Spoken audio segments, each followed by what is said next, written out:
सभी छात्र छात्राओं को एक बार फिर स्वागत करते हैं। हम लोग फिजिक्स में फर्स्ट चैप्टर विद्युत आवेश तथा क्षेत्र के बारे में पढ़ रहे थे, जिसमें हम लोग बहुत सारे टॉपिक को क्लियर कर चुके हैं। अगर जो लोग उन वीडियो को नहीं देखे हैं या फिर चैनल में नए हैं तो सबसे पहले इस चैनल के प्लेलिस्ट में जा करके उन वीडियो को देख लीजिए, ताकि आगे की जो बातें बताई जाए वो अच्छे से समझ में आ सके। ठीक, तो आज के इस वीडियो लेक्चर में हम पढ़ेंगे विद्युत ध्रुव कारण अच्छी और निरक्षी स्थिति में विद्युत क्षेत्र की तीव्रता ज्ञात करना। ठीक है, तो सबसे पहले आइए समझ लेते हैं कि विद्युत ध्रुव का अच्छा और निरक्ष क्या होता है। ठीक है, हालांकि हम पिछले वीडियो लेक्चर में बताए भी हैं ये बात। जैसे मान लीजिए कोई विद्युत ध्रुव है, प्लस क्यू चार्ज है, ये माइनस क्यू चार्ज है। ठीक, अब हम अगर दोनों आवेशों को मिलाने वाली रेखा के इधर या उधर हम इस लाइन को बढ़ा दें, ठीक है, तो ये कहलाता है विद्युत ध्रुव का अक्ष या अच्छी स्थिति। ठीक, और अगर इन दोनों आवेशों के मध्य बिंदु से एक लंबवत रेखा खींचते, एक लंबवत लाइन ड्रॉ कर दें। ठीक है, ये लंबवत लाइन कहलाती है निरक्ष या निरक्षी स्थिति, निरक्ष या निरक्षी स्थिति। ठीक है, तो इन्हीं दोनों स्थितियों में हमें विद्युत क्षेत्र की तीव्रता निकालना सीखना है। ठीक, तो इसको हम रख कर रहे हैं, हेडिंग बना लीजिएगा विद्युत ध्रुव कारण। पहले हम अच्छी देखेंगे, उसके बाद निरक्षी देखेंगे। ठीक है, तो हेडिंग बनाइएगा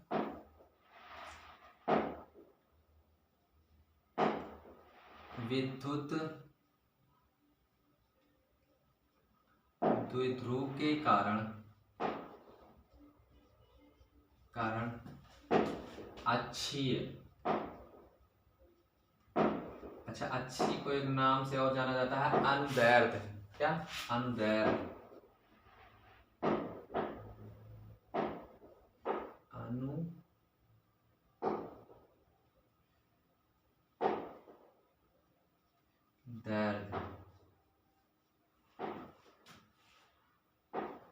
में विद्युत क्षेत्र की तीव्रता।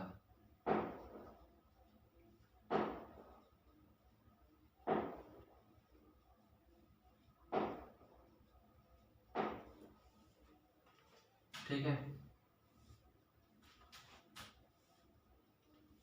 ये आइए समझते हैं। मान लीजिएगा कि ये कोई एक विद्युत ध्रुव है, ये प्लस क्यू चार्ज हो गया, ये माइनस क्यू चार्ज हो गया। ठीक है, जिसकी लंबाई 2l है। आप जानते हैं इसकी लंबाई कितनी है, 2l है। ठीक, मान लीजिए इससे r दूरी पर, कहाँ, इससे r दूरी पर एक बिंदु P है। ठीक है, जहां पर हमें विद्युत क्षेत्र की तीव्रता ज्ञात करनी है। ठीक, अच्छा, अब जब इससे दूरी मापते हैं, कहाँ से मापते हैं, इसके मध्य बिंदु से। इसका मध्य बिंदु यहाँ पे कहीं होगा। ठीक है, तो ये r दूरी पर हम वो बिंदु ले लेंगे। ठीक, अच्छा, ये O हो जाएगा। अब भाई ये मध्य बिंदु है, तो इसका मतलब इतनी दूरी क्या हो जाएगी, L, और ये भी L हो जाएगा। तो ये L हो गया और इधर भी L हो गया। ठीक है, बस इतनी चीजें आप लोग पहले मान लीजिएगा। एक बार फिर से हम बोले दे रहे हैं। माना एक विद्युत ध्रुव जिसकी लंबाई 2l है, इससे r दूरी पर एक बिंदु P है, जहां पर हमें विद्युत क्षेत्र की तीव्रता E ज्ञात करनी है। बस इतना आप लोगों को लिखना है और ये मस्ट है। ठीक, चलिए सबसे पहले अब देखते हैं। यहाँ पे देखिए, इस P बिंदु पर माइनस क्यू आवेश के कारण भी एक विद्युत क्षेत्र बनेगा और प्लस क्यू आवेश के कारण भी एक विद्युत क्षेत्र बनेगा। ठीक है, अब देख लेते हैं। मान लीजिए इसके कारण जो विद्युत क्षेत्र है वो E1 है और इसके कारण वो E2 है। अब इस बिंदु P पर देखेंगे डायरेक्शन, समझो भाई, आपको बताया क्या है कि प्लस आवेश के कारण विद्युत क्षेत्र की तीव्रता उससे दूर की ओर से होती है। मतलब इसके कारण जो विद्युत क्षेत्र की तीव्रता E1 होगी, ये इससे दूर जाएगी, मतलब इधर की ओर। ठीक है, दिख रहा है ना? हाँ, ठीक। और इस माइनस चार्ज के कारण क्या होती है, विद्युत क्षेत्र की तीव्रता इधर ही और होती है, इसकी डायरेक्शन। तो हम इसकी तीव्रता को इधर की ओर लेंगे E2। ठीक, अब उस बिंदु P पर दो तीव्रता है E1 व E2। इन दोनों का हम परिणामी ज्ञात कर दोनों तीव्रताओं ज्ञात करके इनका परिणामी निकालेंगे, और जो परिणामी आएगा वही बिंदु P पर विद्युत क्षेत्र की तीव्रता होगी। ठीक, चलिए तो सबसे पहले हम निकालेंगे प्लस Q आवेश के कारण, प्लस Q। अच्छा, इससे पहले हम थोड़ा पहले इनकी दूरी निकाल लेते हैं भाई। प्लस Q आवेश से इस बिंदु P की दूरी क्या है पहले, क्योंकि दूरी की आवश्यकता पड़ेगी ना। आइए पहले दूरी निकालते हैं। तो देखिए यहाँ पे जो इतनी दूरी इसकी क्या हो जाएगी, मूल बिंदु से ये L हो जाएगी, और इतनी क्या है, R है। तो मतलब प्लस Q आवेश से इसकी दूरी हो जाएगी R प्लस L। क्या हो जाएगी, R plus L, R plus L। ठीक है, ये प्लस Q आवेश से है।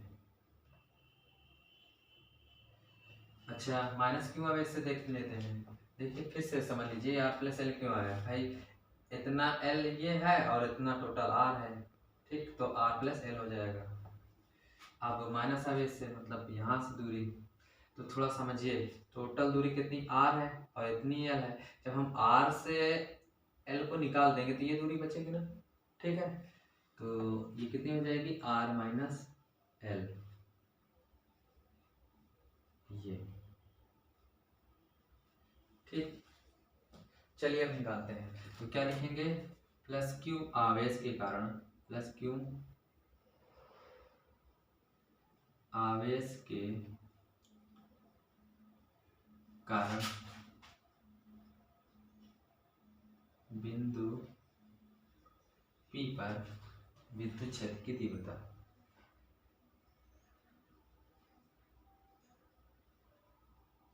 विद्युत क्षेत्र की तीव्रता। ठीक है, अच्छा, तीव्रता के लिए, तीव्रता निकालने के लिए फार्मूला आपको बताया था, E बराबर 1/4πε0 Q बटे R स्क्वायर। ठीक है, अब प्लस Q आवेश के कारण जो तीव्रता E1 है, तो E1 1/4πε0 Q बटे R। भैया दूरी होती है, तो दूरी कितनी है, R प्लस L है, R प्लस L, इसका होल स्क्वायर हो जाएगा। ठीक है ना। अच्छा, अब उसके बाद हम माइनस Q आवेश के कारण निकालेंगे, तो लिखेंगे माइनस Q आवेश के कारण बिंदु P पर, कहाँ, बिंदु P पर विद्युत क्षेत्र की तीव्रता,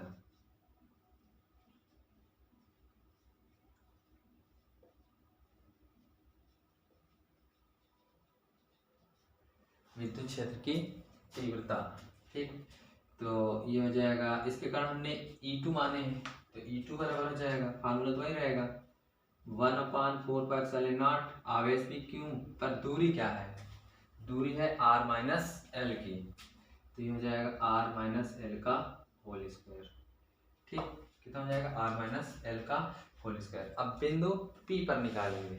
ठीक भाई, दोनों परिणामी निकालेंगे। बिंदु P पर, बिंदु P पर विद्युत क्षेत्र की तीव्रता।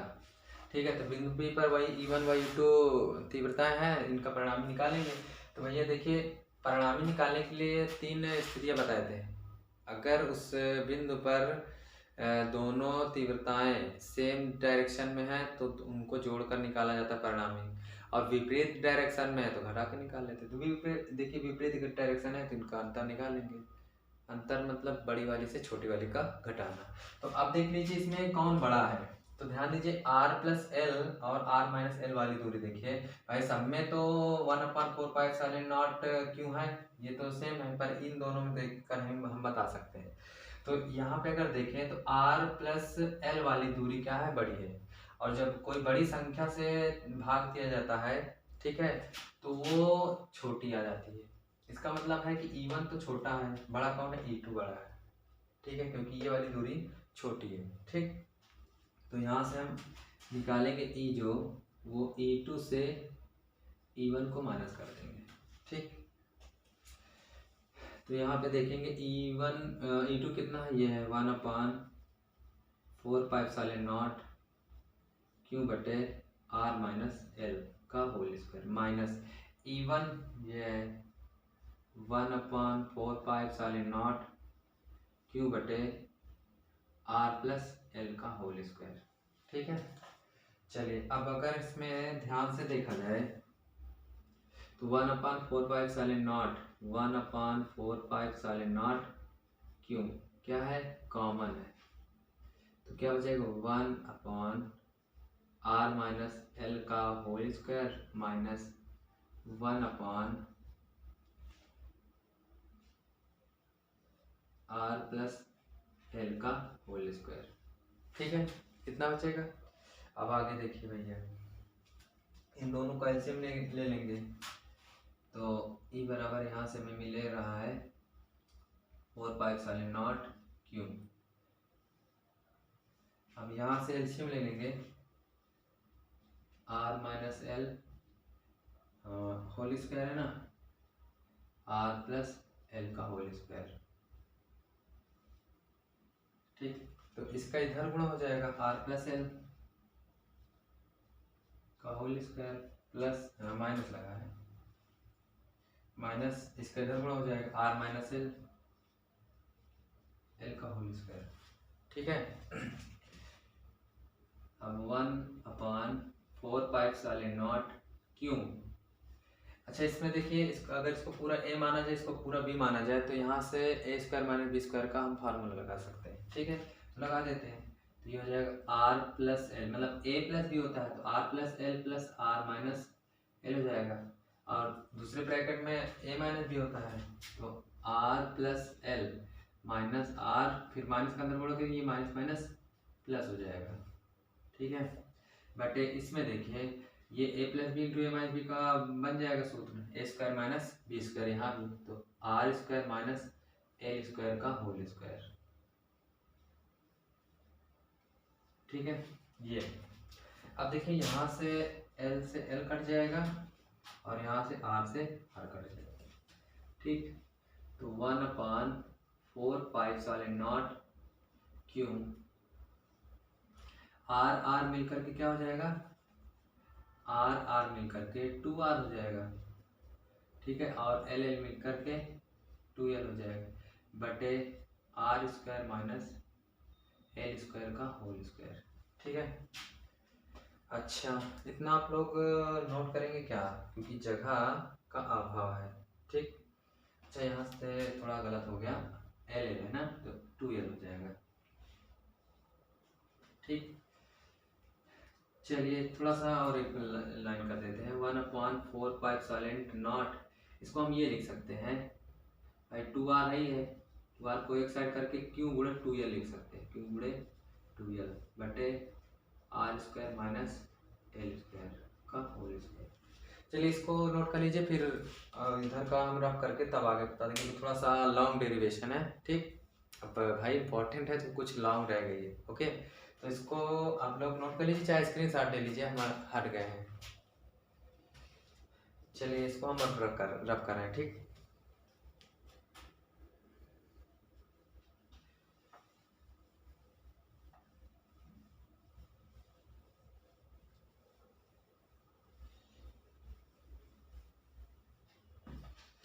देखिए हमें मिला, अच्छा यहाँ पे समझिए क्यू गुणे 2L, ये क्या होता है, विद्युत द्विध्रुव आघूर्ण होता है, जिसको हम P से लिखते हैं, क्योंकि P बराबर क्यू गुणे 2L होता है, इसके जगह हम P रख सकते हैं, है ना।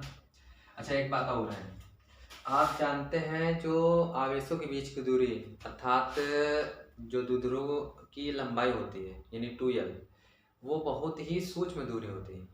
ठीक, जब 2L बहुत छोटी होती है तो इसका मतलब है L और छोटी होगी, और L और छोटी है, ठीक है, तो उस पर देखिए स्क्वायर लगा है, उस पर स्क्वायर लगा है, इसका मतलब L² और छोटा होगा किससे, R से।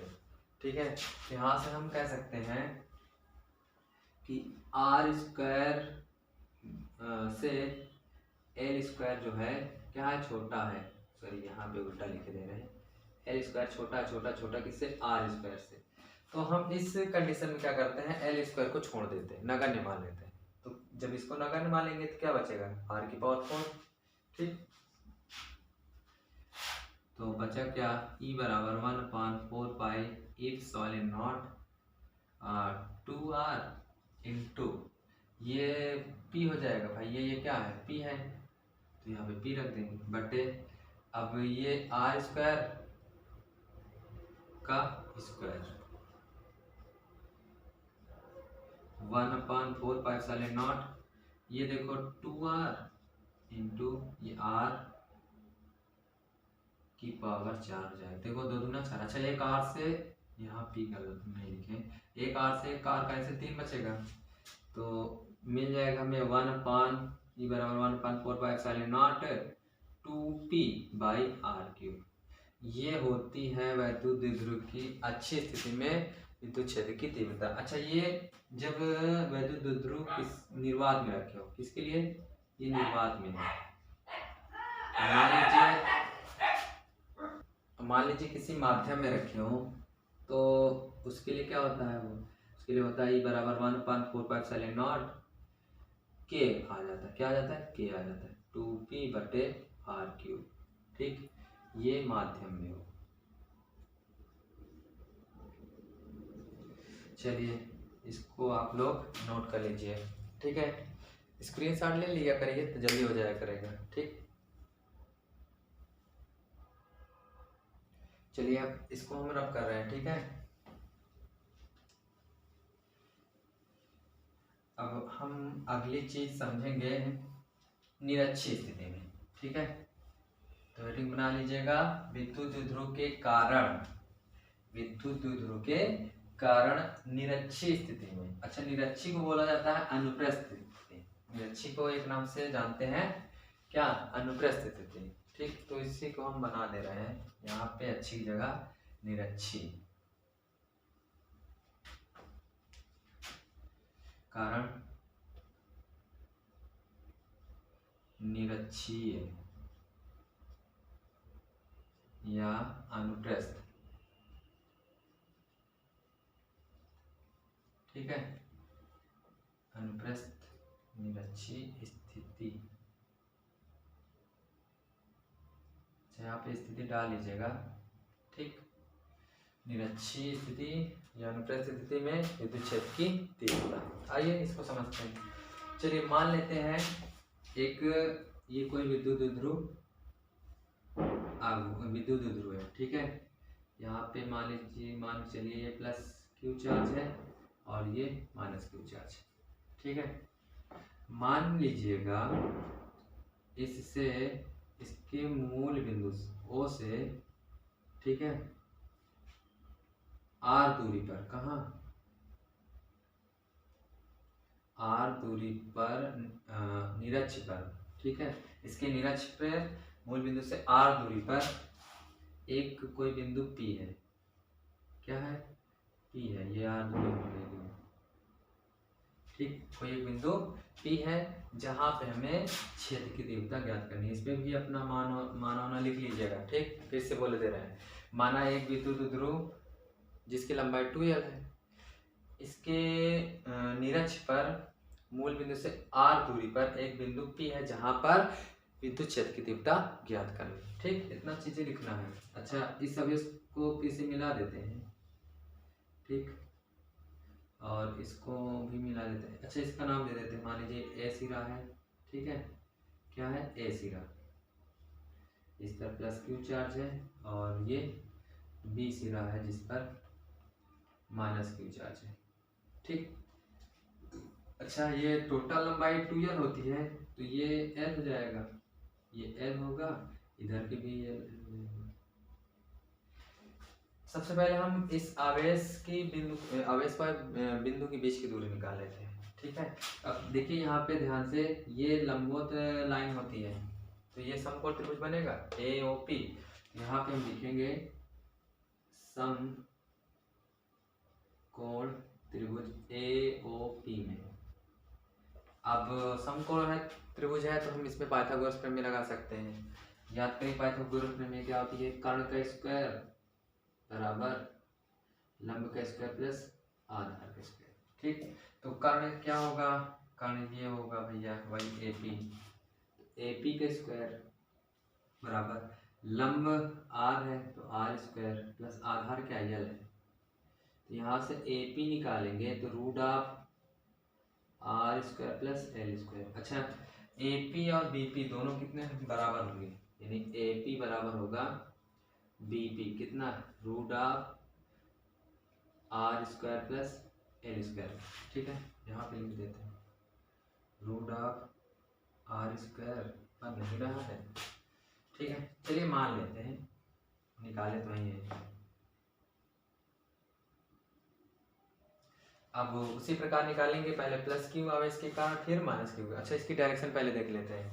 तो प्लस क्यू आवेश के कारण जो डायरेक्शन होगी इससे दूर की ओर, इधर की ओर होगी। मान लीजिए इसके कारण E1 है तो E1 इधर हो जाएगी, और इसके कारण मान लीजिए क्षेत्र की तीव्रता E2 है। ठीक, तो E2 की डायरेक्शन समझो भाई इसी की ओर होगी, मतलब ये E2 हो जाएगी। अब एक बात और, मान लीजिए इन दोनों के बीच में कोण है 2 थीटा, कितना है 2 थीटा। ठीक है, चल 2 थीटा इसलिए ले गया, अब आगे चल के कैलकुलेशन में दिक्कत नहीं होगी। ठीक है, इसलिए 2 थीटा मान। चलिए सबसे पहले निकालेंगे प्लस क्यू आवेश के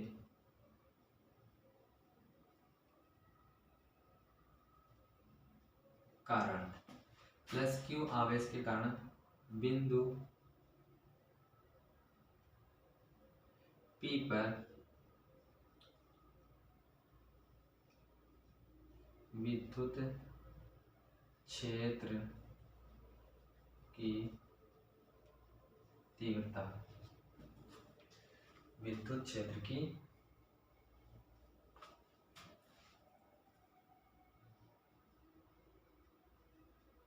तीव्रता। ठीक, तो भैया तीव्रता के लिए फार्मूला बताएं, E बराबर 1/4πε0 क्यू बटे आर स्क्वायर। ठीक, तो इसके कारण हमने E1 माना है, तो E1 बराबर हो जाएगा 1/4πε0 क्यू, ये आवेश तो वही है, आर इसकी बीच की दूरी कितना है भाई, under root R square plus L square, इसका होल स्क्वायर। E1 बराबर 1/4πε0 क्यू बटे अंडर रूट हट जाएगा, स्क्वायर लग गया तो R square plus L square हो जाएगा। ठीक है, अच्छा ये E1 आ गया। अब उसी प्रकार हम माइनस क्यू आवेश के कारण निकाल लेते हैं, माइनस क्यू आवेश के कारण बिंदु P पर विद्युत क्षेत्र की तीव्रता, विद्युत क्षेत्र की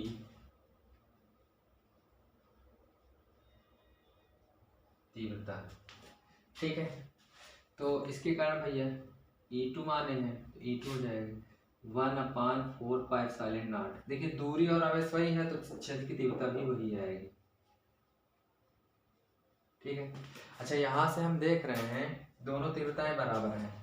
ठीक है, दोनों तीव्रताएं E1 E2 क्या है बराबर, किसके बराबर है, 1/4πε0 क्यू बटे R square plus L square के बराबर है। ठीक है, तो इसको हम मान लेते हैं x के बराबर। अच्छा, इसलिए मान रहे हैं ताकि आगे कैलकुलेशन में आसानी रहे। ठीक है, बाकी और कोई दिक्कत नहीं, आप मानिए ना मानिए। ठीक है, x मानने से इतना जो ढेर सारा लिखना पड़ जाता है वो लिखना नहीं पड़ेगा। ठीक है, और वैसे भी हम इतने जुझारू प्रत्याशी नहीं है, अगर आप लोग बहुत ही जुझारू प्रत्याशी हैं तो कोई दिक्कत नहीं, मान लीजिएगा। ठीक, चलिए इसको इतना पहले आप लोग नोट करिए। ठीक, अच्छा एक थोड़ा सा और कर देते हैं तब नोट करिए। अब हम बिंदु P पर निकाल लेते हैं भाई, E1 और E2 निकाल लिए हैं, इनके परिणामी तीव्रता निकाल लेते हैं, वही क्षेत्र की तीव्रता होगी। ठीक है, तो लिखेंगे बिंदु P पर, बिंदु P पर विद्युत क्षेत्र की तीव्रता। अच्छा, आप देखिए इन दोनों तीव्रताओं के बीच में कुछ कोण बन रहा है, तो जब कुछ कोण बन रहा है तो उसके लिए परिणामी तीव्रता निकालने के लिए फार्मूला आपको बताए थे, E बराबर रूट ऑफ E1 का स्क्वायर प्लस E2 का स्क्वायर प्लस 2E1 E2 और cos थीटा, ये फार्मूला बताए थे, है ना। ठीक, बस रखते हैं। तो देखिए E1 भी हमने x माना है, तो ये एक्स स्क्वायर हो जाएगा। E2 भी x माना है, 2x इंटू एक्स कास, दोनों के बीच का कोण हम क्या माने हैं, 2 थीटा, यहाँ पे रखेंगे 2 थीटा। ठीक है, चलिए इतना आप लोग पहले नोट कर लीजिए क्योंकि जगह नहीं है। ठीक है, आप लोग नोट करिए, हम हट जा रहे हैं, स्क्रीनशॉट ले लीजिए। ठीक, ले लिए चलिए ठीक है। चलिए अब इसको हम रब कर रहे हैं। ओके,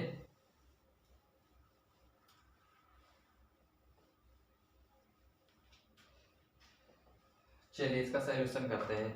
यहाँ समझिए, बहुत ही आराम से समझिएगा, धीरे धीरे हम वैसे भी पढ़ाते हैं। ठीक, एक्स स्क्वायर 2x² हो जाएगा, ये लीजिए 2x² प्लस 2x² ये भी हो जाएगा 2x² इंटू में cos 2 थीटा। ठीक, अच्छा यहाँ आप समझिए, E बराबर दोनों में से हम 2x² कॉमन ले सकते हैं, तो ले लीजिए 2x² कॉमन हो जाएगा, क्या बचेगा 1 प्लस cos 2 थीटा। ठीक, अब यहाँ पे हम cos 2 थीटा का फार्मूला लगाएंगे। आप लोग हाई स्कूल में और जो मैथ पढ़ रहे हैं वो 11th में पढ़े होंगे। cos 2 थीटा के 4 फार्मूले थे। ठीक है, एक था cos 2 थीटा cos 2 थीटा बराबर 2 cos स्क्वायर थीटा माइनस 1, एक था 1 माइनस 2 साइन स्क्वायर थीटा, एक था cos square theta minus sine square theta. एक टाइम के फॉर्म में था, उससे यहाँ पे यूज नहीं होना। ठीक, तो वहाँ पे यहाँ पे उस फार्मूले को यूज करना है जिससे ये 1 तबाह हो जाए, मतलब बर्बाद हो जाए, अर्थात कट जाए। ठीक, तो हम अगर ये वाला फार्मूला यूज कर दें, cos 2 थीटा बराबर 2 cos स्क्वायर थीटा माइनस 1, तो 1 कट जाएगा। ठीक, आइए यूज करते हैं। E बराबर 2x², यहाँ पे 1 प्लस इसकी जगह पे 2 cos स्क्वायर थीटा माइनस 1 से 1 चलो से इसका गुणा कर देंगे, 3x कहाँ, इसका गुणा हो जाएगा। ठीक, तो 2 दूना 4x² cos स्क्वायर थीटा। अच्छा, अब इसका वर्गमूल निकाल लेते हैं, 4 पर मूल 2 x cos थीटा। ठीक, अब सबसे पहले हम क्या करते हैं, cos थीटा का मान निकालते हैं। अच्छा, cos थीटा का मान कहाँ से निकलेगा, बस यही से निकलेगा, थोड़ा बहुत समझते जाइए। ठीक, आइए समझते हैं। अगर हम इस बिंदु P से इस AB के समांतर एक लाइन ड्रॉ कर दें कुछ इस प्रकार, तो जैसे ही हम एक लाइन ड्रॉ करेंगे तो ये जो 2 थीटा है, ठीक है, आधा हो जाएगा, मतलब थीटा जो कोण होगा वो ऊपर होगा, थीटा कोण नीचे होगा। बात क्लियर हो गई ना। ठीक, अच्छा, एक क्लास 9th या 10th में पढ़े होंगे, जैसे दो तिर्यक रेखा काटती है, दो समांतर रेखा को एक तिर्यक रेखा काटती है, तो ये वाला कोण जो होता है, ये वाला कोण और ये वाला कोण, ये दोनों एकांतर कोण कहलाते हैं और ये दोनों बराबर होते हैं। तो अगर इसमें देखें तो भैया ये देखो, ये उल्टा जेट बन रहा है, तो ये वाला कोण और ये वाला कोण क्या होगा, बराबर होगा, अर्थात थीटा ये है तो थीटा ये हो जाएगा। ठीक, हाँ, चलिए अब इसको हम रब कर देते हैं। तो इसको आप समीकरण 1 मान के लिए, तो अब इस त्रिभुज में हम ले लेंगे, तो यहाँ से cos थीटा का मान निकाल कर यहाँ पे रख देना है। ठीक, चलिए ये त्रिभुज किसमें, POB में, त्रिभुज POB में, तो देखिए हमारे पास ये आधार है।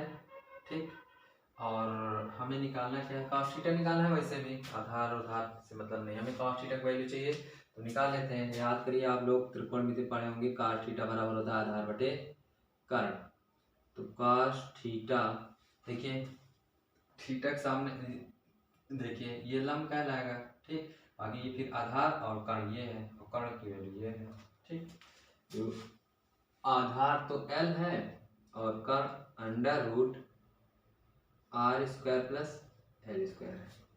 ये cos थीटा इसी समीकरण 1 में रख देते हैं। जब रखेंगे तो हमें मिल जाएगा E बराबर भाई 2x की जगह ऊपर वाला मान है ना, x की जगह ऊपर वाला मान कितना था 1/4πε0 क्यू बटे R square plus L square था, ये था x का मान, ठीक। और cos थीटा का मान ये आया है L/√r square plus L square, ठीक। अच्छा इस 2 को इसके साथ एडजस्ट कर देते, कोई दिक्कत तो होनी नहीं चाहिए, चलिए एडजस्ट कर देते हैं। तो बचेगा 1/4πε0 इंटू क्यू गुणे 2l। अच्छा इसको देखिए, इसकी पावर 1 है और इसकी पावर आधी है, और 1 और आधी क्या हो जाएगी 3/2, मतलब R square plus L square power 3/2। अब फिर यहाँ समझिए वही स्थिति आ गई। और यहाँ पे जो L है बहुत छोटा है, और जब L बहुत छोटा है तो एल स्क्वायर भी बहुत छोटा होगा, तो हम यहाँ पे फिर क्या कर देंगे, नगण्य मान लेंगे। यहाँ पे लिख दीजिएगा चूँकि L छोटा है, छोटा बहुत ही छोटा है R से या एल स्क्वायर, ठीक। तो छोड़ देंगे तो हमें मिल जाएगा 1 बराबर 1/4πε0 जब क्यू गुणे 2l, फिर वही p हो जाएगा p, यहाँ पे आर स्क्वायर इसकी पावर 3/2, तो 2 से 2 खत्म हो जाएगा, क्या बचेगा r³ 1/4πε0 p/r³। ये होती है निरक्षीय स्थिति में विद्युत की तीव्रता, ठीक। अच्छा ये कब, जब निर्वात में रखा हो, ये निर्वात के लिए। अच्छा मान लीजिए इसको कई द्विध्रुव के माध्यम में रख दिया जाए तो क्या आ जाए, बस E बराबर 1/4πε0 के लिख देंगे p/r³, ये किसी माध्यम में है,